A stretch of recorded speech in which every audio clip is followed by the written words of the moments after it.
1, 2, 3. Si ce n'était pas si grave, Michel Bénard en rirait presque. 3 mètres, c'est si petit.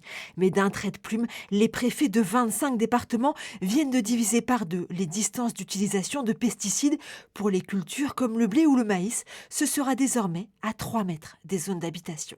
Alors qu'on est dans une crise sanitaire où on demande qu'on suspende l'autorisation d'épandre des pesticides actuellement, parce que c'est des produits qu'on respire. Au contraire, on rapproche les pesticides des habitations des gens. Ça, c'est incompréhensible. Le gouvernement avait fixé à 5 mètres la distance de pulvérisation des pesticides à proximité des maisons pour les cultures. Des négociations devaient avoir lieu avec les populations pour assouplir les règles.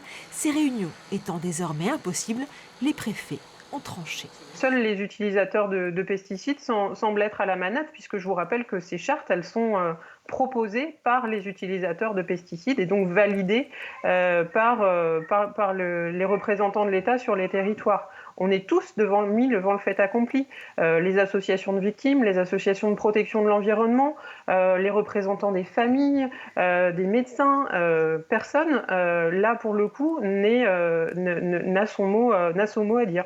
Les associations de défense de l'environnement voudraient une distance de 150 mètres sans pesticides autour des habitations. Impossible pour les éleveurs. 70 maisons jouxtent les terres de Christian Maucher. Nous, c'est clair qu'à 150 mètres, on ne peut plus pratiquer l'agriculture telle qu'on la vit aujourd'hui. Et comme le font 90% des agriculteurs en Bretagne. Arrêtons de stigmatiser cette profession-là, encourageons-les à bien nourrir la population.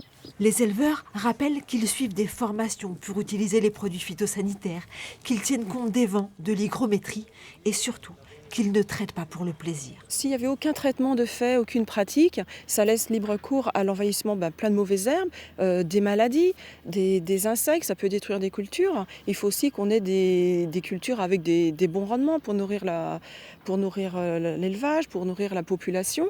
On doit avoir des bons rendements. Et puis nous, c'est pareil, quand on est malade, qu'est-ce qu'on fait ? On se soigne. Et les plantes, je pense qu'il faut faire on fait la même chose. Les associations de défense de l'environnement demandent, elles, que les épandages de pesticides soient suspendus le temps de la crise sanitaire.